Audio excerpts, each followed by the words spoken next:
Great, and I'm up. Good morning, everyone. This is a post about how we rise above our programming.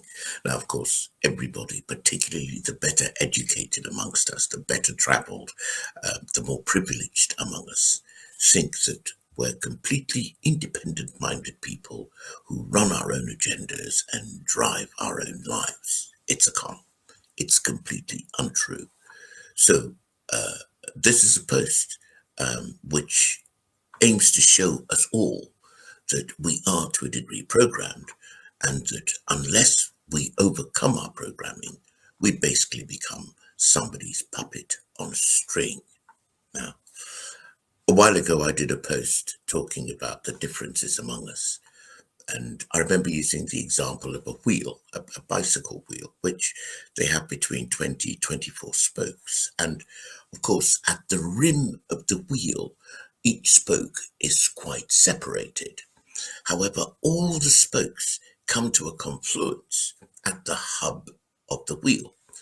So even though the spokes on the rim seem separate, different, individualized, actually, you'll discover that each one of them comes to the central hub. And from this, we can learn that even though you, I, the person next door, are completely different, totally sovereign, independent human beings, um, when we dig deeper into our lives, we discover the commonality that makes sense of who we really are. I'm going to share the experience of a guy called Ronald Bernard, who in 2018 gave testimony to his experience, his encounter with satanic abuse of children. Now, Ronald was born to parents in which the father was hugely abusive. I mean, he used to beat up his mum, used to beat up Ronald. Of course, the family fractured. Ronald wound up being the principal carer of his mum, all the while kind of nurturing what he called hatred, but which was actually a profound anger at his powerlessness in the situation that he was in domestically. So, what did he do? Ronald went to school, and at school, he discovered that he could vent this rage by being the arch bully in the playground. And in fact, he was so aggressive, so nasty, he said that once he nearly killed a child, that he got taken out of the school system, put into care. And unfortunately for Ronald, for him, this was a case of from the frying pan into the fire. Why? Because he was put in this Catholic institution in which he was even worse abused than what he had been at home, including being sodomized by the staff and some of the priests at this institution.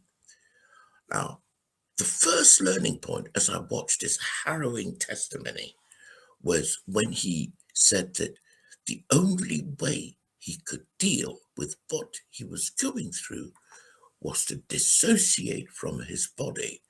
And when he was being raped, for example, while in care, he could literally see himself from above himself. It was like a third party watching what was happening to his subjective body. And in that way, he could survive the experience. The expression he used was that he created a nuclear bunker so powerful that nothing could penetrate it. And that's where he locked away his feelings of fear, desperation, hatred, and so on and so forth, so that nobody or nothing could touch him. Well, he came out of school. Um, he was by this stage really quite narcissistic, a little bit psychopathic, and he got into a life of crime. And he discovered he was awfully good at crime. And he very rapidly rose with all the trappings of success, the flash cars, the sports cars. He was making shed loads of money, all completely illegally, and wound up in the top tier of currency traffickers, and his real job was to basically launder counterfeit currency, sometimes on behalf of sovereign governments, into their enemies' economies. Basically, he called himself a terrorist in the time when terrorism hadn't even been thought of as such a thing. And he said that there were situations in which the people he worked for had completely collapsed economies, with the loss of people committing suicide because they'd lost their fortunes on account of the economic harassment that people like Ronald had wreaked upon them. Now, he said that their attitude to this was that they just laughed. And he realized that these people really, really got off on greed, because they were fabulously wealthy already. No amount of money could satisfy them. They got off on power. They knew that they held in the palm of their hands the destiny, sometimes of millions of people at a time. And they would laugh when people were jumping out of their windows because, on account of their machinations, they had completely trashed whole economies, whole businesses, families with wives and children, industries with workers and the families that they supported, and so on. And he observed this. Now, because he was so good, because don't forget, he had learned to hide away his feelings even from himself in his little nuclear bunker, he quickly came to the attention of the top tier. And finally, they invited him to take part in certain rituals which their organization, which he had witnessed before. He said he'd been along to things and he'd seen naked women, people cavorting around, lots of booze and alcohol. And at the time, he didn't take it seriously. He just thought that these were people who, not only worked hard, but they also played extremely hard. And he thought, well, what's not to like? Until they invited him to take part in the ritual sacrifice of children, because of course the people he was working for were all Luciferian. The people who ran these businesses were all Luciferian. And he said that it was at the point when he was being asked to kill living babies, that he realized he was a psychopath, but not psychopathic enough. And of course, this isn't the sort of industry, a life of crime like this isn't the sort of business that, you can write in your notice of resignation and, work out your 30 days notice and then leave. This was a business in which you were in for life. He had to go into hiding for 9 years. By this stage, he was married himself, he had a child, and they all had to scatter because if they found one of them, all of them would be executed. Now, the interesting thing was that he discovered his limits. So, the connection of this to programming is that he had actually been programmed into his mentality, into his state of personal dissociation from his feelings. And the way you can tell whether or not a person has been traumatized is the number and depth of the no-go areas for that individual. So if you find that there are certain things that you find icky, you can't go there, you can't discuss, you will do anything to avoid looking at, it means that in that part of your life, you carry extreme trauma. You have created, as what Ronald Bernard called, his little nuclear bunker from which you could totally dissociate himself so that he could live and survive in the world and environment in which he was functioning in. So the moment we are wanting to deny an obvious truth, right? What's more obvious than you're being sodomized by somebody without Vaseline? Okay, you are able to dissociate yourself from that, overlook yourself, overlook that situation so that you can get up and get on with your daily life.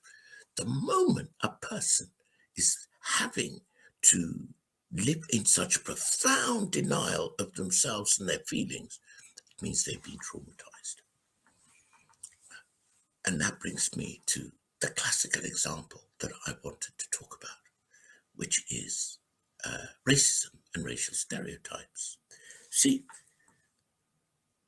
on a profound level, everybody, unless you are actually profoundly either stupid or mentally not cognizant of reality, everybody knows that racism is the means by which we as a world population have been separated.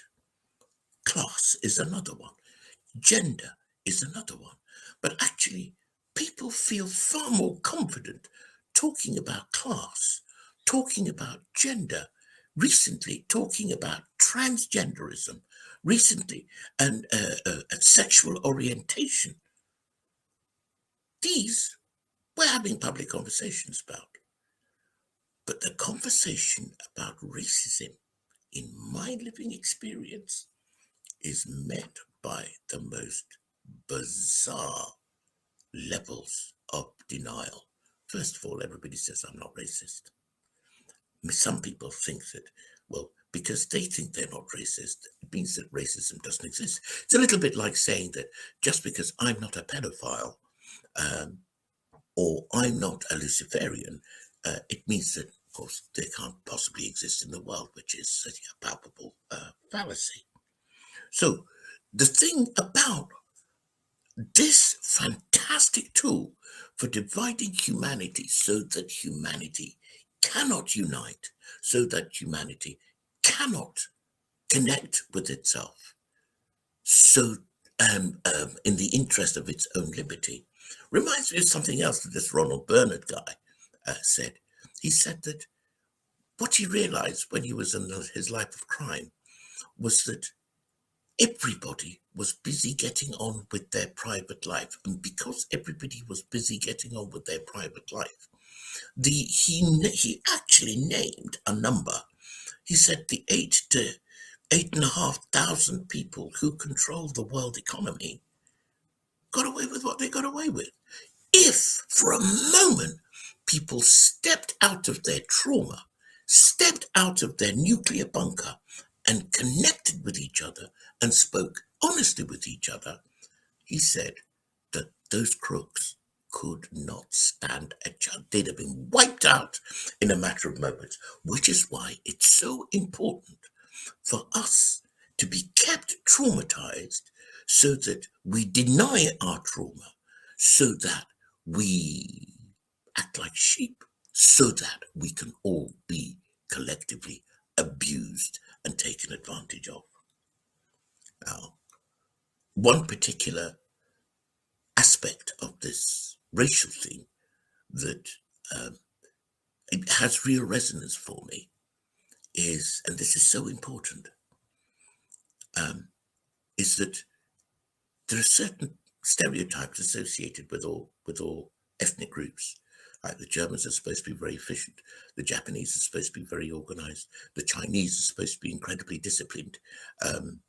Increasingly, the Indians are supposed to be highly technologically advanced people. And the stereotypes of people of African origin, for example, is that you never listen to them. You patronize them. You pretend you're listening to them, but actually you never, ever take them seriously.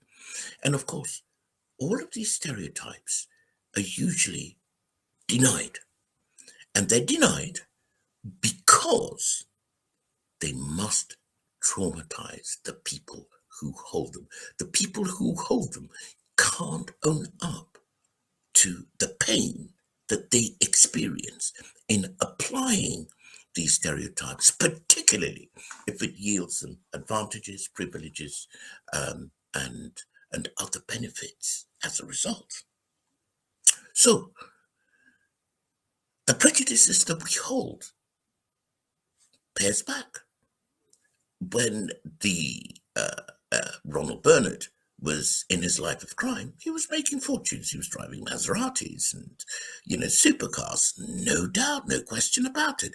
And so it gave a further incentive to hide the trauma that disabled him from connecting with his moral self. Now, I come back to the wheel.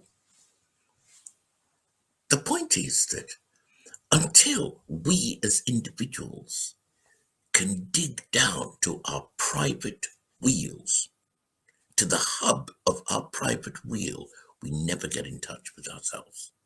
And when this man got in touch with himself, he said it took him 9 years to heal. 9 years to heal from the pain he felt that he had buried deep in himself, essentially from living a lie, from pretending that horrific things he did and had done to him, it was basically denying that they ever existed. The same thing is happening in our society and our world today. And so people run around saying, oh, I'm not racist and so on. But it's a little bit like stealing somebody's money, giving it to your son, and your son walking up to the victim of the crime and saying, oh, I don't know anything about what happened. It's absolutely got nothing to do with me, while the loot is still in that person's pocket. And the system, more importantly, is still in place to exfiltrate that kind of wealth completely unfairly from the parts of the world that have them, so that we in the West generally can maintain our standard of living. Then afterwards we say, well, it's got nothing to do with me. But actually it has, because it pays for your health service, it pays for your defense industries, it pays for your jobs, it pays for your industry, it pays for your economic advancement. Of course, America could not have become the powerful economy it became without free labor owing to slavery. So this is the thing about the importance of the individual reaching into their own little silo, that bunker they've created in which they hide all their trauma. When you enter that bunker, actually, let me be fair, it feels a lot like digging a lot of detritus out of your life. But then as a result, you can live in your truth as a living human being. You don't have to live a lie anymore, because the programming we have all been forced to endure is making me and you, or I used to make me and you, liars. Plain, ordinary, everyday, common or garden liars, because we've hidden the trauma that's been caused to us deep, deep in the personal bunker we need to hide it in, so we can continue committing the same abuses. So that's where it is. The solution, absolutely the solution to rising above our programming, is to reach into the center of that hub, of that wheel. And in that center lives the collective humanity you share with all living beings. You share with all natural phenomena. You share with the natural environment.